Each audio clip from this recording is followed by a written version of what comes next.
What is going on, guys? JD from New York here, back again with part 2 of WWE Off The Script, episode number 12, your news and rumors for the week ending Mother's Day weekend, May 11th, 2014. If you guys missed part 1, link is down below in the description. Go and check that out. I got big news on the truth behind the streak ending at WrestleMania.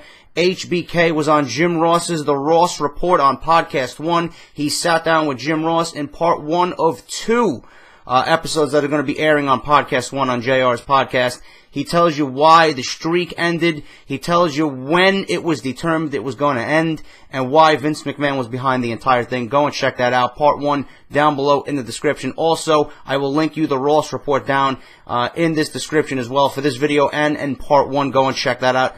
Unbelievable listen. You guys are not going to want to miss that. But part 2, I got huge news on Dave Batista. Now, there's been news circulating that Dave Batista is being screwed by Vince McMahon. The broken promises. Vince promised him whatever, and then he just legitimately just screwed Batista rather, telling him one thing and nothing came to be. This whole news story has been breaking over the last couple of days. I got wind of it today. I read the entire thing. I'm going to report it for you guys right now.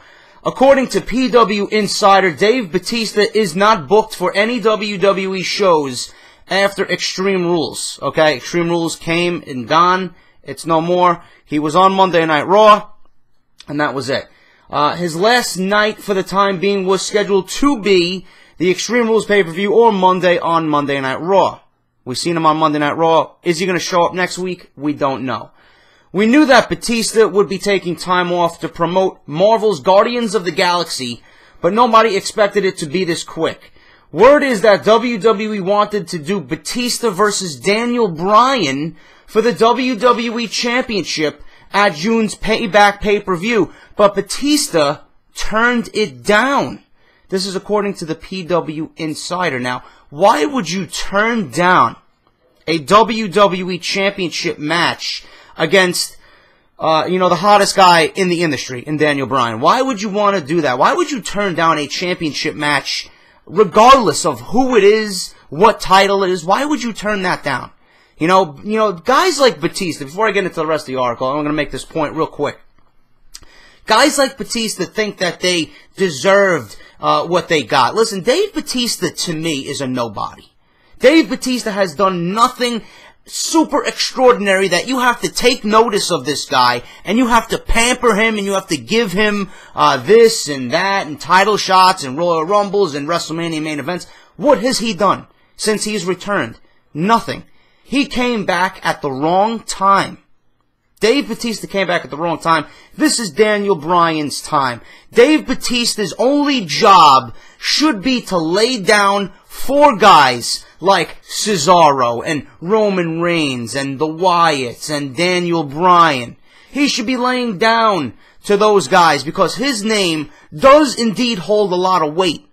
So for him to lay down and do the job to those younger guys, to pretty much catapult them up the ladder in WWE, that's what he should be there for. He's already making the money. He doesn't need world championships. He doesn't need main event spotlight matches. He's there to do one thing, and his thing should be to put over younger talent. Plain and simple. I don't want to hear about how Batista earned this and Batista earned that. He didn't earn anything. He came back with a sour reaction. He was given the Royal Rumble, and he didn't even deserve that. And now he's back, and he's turning down, according to PW Insider, a title match with Daniel Bryan. Why? If it was up to me, that would be the title match that makes most sense, or one of them for Daniel Bryan. I would rather see Daniel Bryan feud with Batista than Kane. At least he wouldn't be looking like a fucking pussy in a match against Dave Batista. I know he would go over Dave Batista in the end because that's the only thing that makes sense. Instead, we're getting Daniel Bryan versus Kane. But I had been saying that, Daniel Bryan should be running through all the members of the Authority. Batista, Triple H, he beat Randy Orton, and then eventually gets to Brock Lesnar at SummerSlam. But like I said, according to PW Insider, Batista turned down the match with Daniel Bryan at Payback. Now, Batista felt that him losing to someone smaller than him after he had already tapped out to Bryan at WrestleMania 30 and right before he was going to appear in a big summer blockbuster movie would not be a good fit for him. It would not be a good way for the fans to remember him until he returns. If it was, you know, me and me working for the WWE and me just observing things, to me the fans really don't give a fuck if Batista's there to begin with. They don't care about Batista. If Batista went away, which he's going to anyway to promote this movie, if he went away, is he going to be missed? No. He's not going to be missed. It'll be like he was never even there. Batista has not even made this much of a dent of an impact on WWE since coming back. He's done nothing. He's been in, he's been in decent matches with the Shield. Obviously he had Evolution to back him up. But that's the only thing decent about his return. Nothing else is decent about his return. They brought him back as a face. That failed. I knew they should have brought him back as a heel because his heel work with John Cena before he went away 5 years ago was the best work of his career.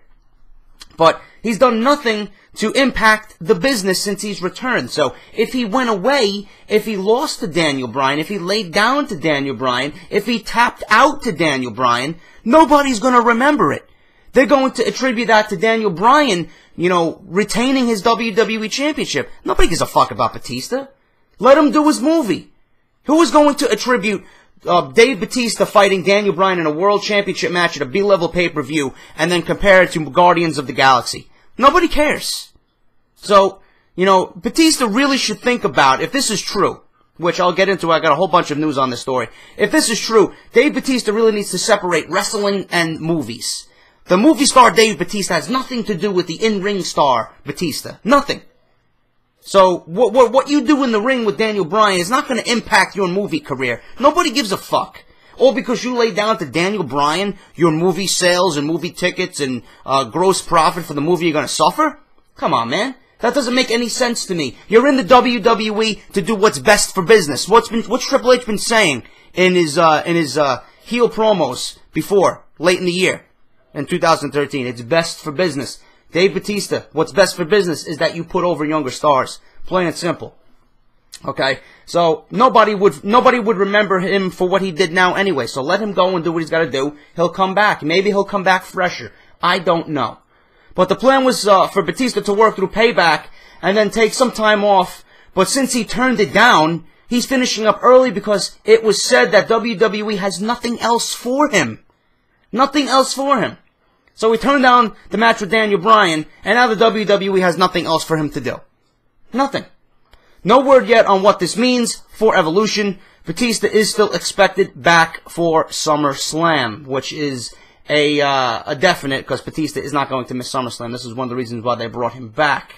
Now, online reports were published, like the one from PW Insider this weekend, indicating that Batista declined to put over Daniel Bryan in a match at the Payback pay-per-view. Furthermore, reports suggested that Batista would be finishing up for the time being at the Extreme Rules pay-per-view or at Tuesday's SmackDown taping.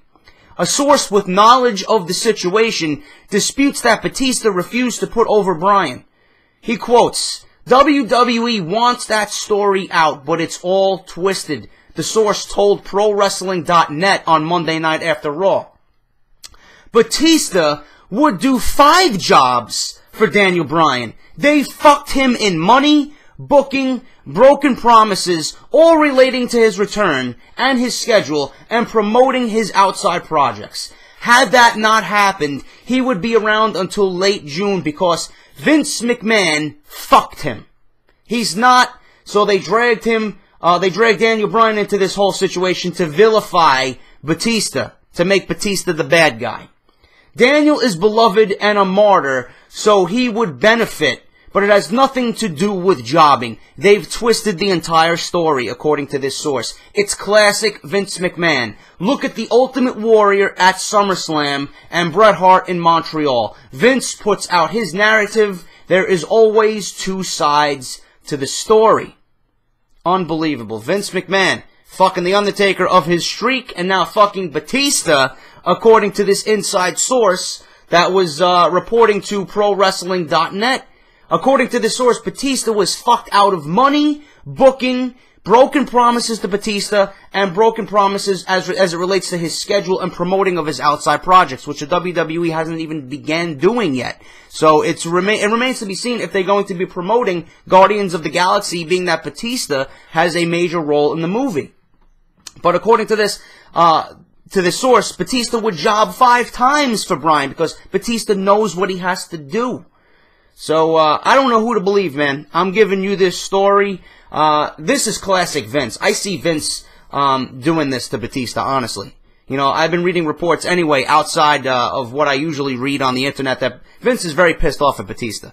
You know, just for everything. I don't know what for, but for his return, for the work he's doing in the ring, for him wearing skinny jeans and this and that, whatever. But this is really classic Vince if you really think about it and you read it. You know, so I wouldn't be surprised if this is actually true. But according to Figure 4 Online, the plan for WWE's Payback pay-per-view next month was Batista versus Daniel Bryan, like I mentioned, for the WWE Championship, but Batista turned that down and is leaving to take time off, okay? That's one side of the story, then you got the other story that Vince is screwing Batista out of money and booking and scheduling, okay? Now, coming out of Extreme Rules, nothing is settled regarding the Payback main event, even though Batista got pinned in the Evolution versus The Shield match at Extreme Rules. WWE officials are not happy at all with Batista changing their plans for Payback. So obviously, Batista leaving early is impacting Vince's outlook on Batista. Vince McMahon still wants Batista versus Bryan for the main event for Payback. I don't think that's going to happen. I think it's a little bit too late right now. Otherwise, they wouldn't have continued on the way they did on Monday Night Raw with Daniel Bryan and Kane and the shit show that actually occurred and the embarrassment that actually occurred on Monday Night Raw.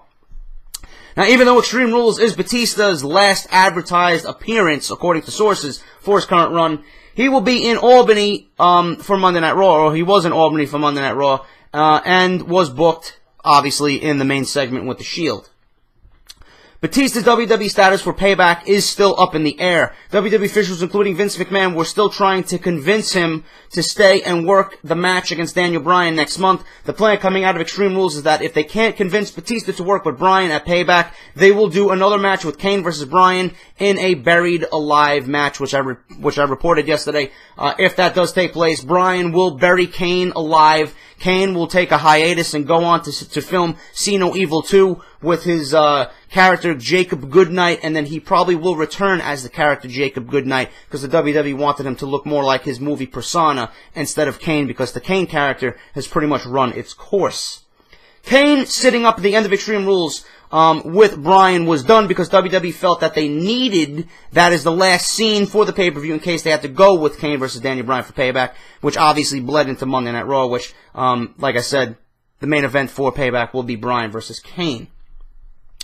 Now, the original plan for Monday Night Raw, the script for Monday Night Raw for this week's show that just had passed, had Bryan versus Batista, but that was changed due to the situation with Batista that I've been reporting in this episode. Another script had Batista losing to Roman Reigns. There was also one edit that saw Evolution appear at ringside as timekeepers for the Wyatt family versus The Shield, but that also was cut from the script. Now, according to sources regarding Evolution, according to Figure 4W Online, the big heel turn for Sheamus could end up happening during WWE's upcoming European tour or right after it. Officials did not want him turning heel before the tour and then lose momentum by getting cheered so early in his heel run. That's a smart decision, especially if he's going overseas to Ireland and anywhere in Europe. Sheamus is probably big over there, so he's probably going to get cheered regardless if he's a heel or not. But that is a smart move by WWE. Save it for after the tour, make him come back to the States, turn him full-blown heel, and the rumor is there continues to be talk about putting the United States Champion Sheamus into the Evolution group at some point. It's possible that whenever Batista does leave to do movie promotional work for Guardians of the Galaxy, the Evolution group will remain on WWE TV. Whether Ric Flair joins the camp as Batista is exited out until SummerSlam remains to be seen. But as far as Sheamus goes in Evolution, it makes sense, being that if you want to get him over as a big-time heel, there's no better way to put him with the most hated men in the company at the moment on WWE TV. Being alongside Triple H and Randy Orton and Ric Flair, if he does come back, You got three of the biggest heels in WWE history. Putting Sheamus there would solidify him as a top heel. It would solidify the United States Championship. It would solidify Sheamus as a character in general. Now, I know Sheamus probably doesn't fit the mold of what you're used to seeing with Evolution, but he is one of Triple H's guys, so if there was a guy to do it, I do see Sheamus being that guy. You know, a lot of people mention maybe Roman Reigns, maybe Bo Dallas. I heard Justin LaBar mention Charlotte from NXT, which I thought was an excellent idea, being that she's Ric Flair's daughter. But there's really nobody else in WWE to fit that Evolution mold. I mean, they're not really at that level yet. Sheamus is at that level because he's had history with all those guys. And he's one of Triple H's close personal friends outside the ring. They train together. Triple H has always had Sheamus's back regarding whatever backstage politics. So to me, this makes sense. I would like to see this. I think it would bring a different dynamic to Evolution.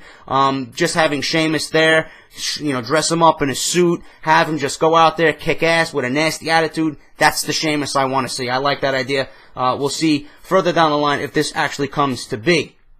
Now, also, WWE has changed their mind regarding the Shield's breakup. Apparently, they won't be going through the breakup anytime soon. WWE has changed other plans going forward. WWE right now is looking at the top 4 singles baby faces for down the line to be John Cena, Daniel Bryan, Cesaro, and Sheamus. According to this, obviously this is not true if I'm reporting that Sheamus probably will be in Evolution. I took this report or this news article earlier in the week, so just minus Sheamus out from that, I do see Cena, Bryan, and Cesaro being the top baby faces going forward later in the year. This was the plan as of a little bit more than a week ago. The last time an internal list was made, Orton, Batista, Roman Reigns were near the top right hand behind John Cena and Daniel Bryan, with Sheamus as the big names planned as the top guys going down the line for WWE. But that's pretty much it, guys, for this episode. It's been all Evolution, all Batista, everything regarding Payback and, you know, the whole commotion over Batista. Is he going to be appearing on WWE TV leading into Payback? I don't know. But right now on WWE TV, out of all this that I just read to you, it seems like Batista going forward is going to be at Payback. You know, obviously they're doing the Shield rematch, the six-man tag, the 3 versus 3. Now, whether these reports are true, I don't know. It's definitely a good conversation piece. It's good for the comment section down below. Let me know what you guys think of Batista. Would you rather see him stick at Evolution? Do you mind him taking a couple of months off to go do promotional work for Guardians of the Galaxy? Will you miss him? Will his absence on TV be a hit or a blow for WWE? To me, it's not. Now, if you replace him with Sheamus and then Batista comes back after doing what he's got to do, you got Evolution still intact. So it's not going to do anything, man. Batista hasn't had that impact on WWE TV to the point where if he left, it's going to be this big gaping hole on WWE TV. So let him do what he's got to do, and you know, insert Sheamus into Evolution. It's a nice little different dynamic we haven't seen. You know, he doesn't really fit the mold when you look at him, but you know, if you know Sheamus outside the ring and his relationship with Triple H and him wanting to turn heel and the WWE wanting him to turn heel, it makes sense. There's nobody else on the roster to do it. Who are you going to pick? Cody Rhodes to go into Evolution? It just doesn't make sense. There's nobody else on the roster. Sheamus is the right bill for that group. I like it. Hopefully WWE goes for it.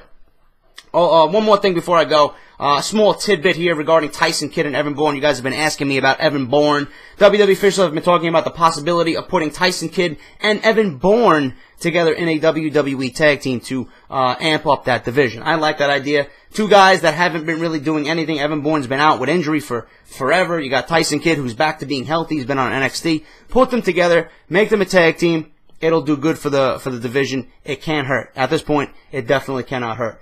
But that is part 2 of WWE Off The Script, guys. If you enjoyed it, let me know what you think down below. Like, favorite, share, comment, subscribe. I will be back with part 3. Big news on Daniel Bryan. Is the WWE's outlook on Daniel Bryan changing since he won the WWE Championship at WrestleMania? Do the WWE higher-ups believe that Daniel Bryan will carry them into the next era for WWE? Will he remain in the top spot in the WWE as the World Heavyweight Champion? Or is Vince McMahon ready to pull the plug on the Yes movement? I got that coming up in part 3, guys. Let me know what you think of this week's parts 1 and 2 so far down below. If you missed part 1, links are down below in the description. I will be back on Sunday morning with part 3, guys. Take care, and I will see you all then.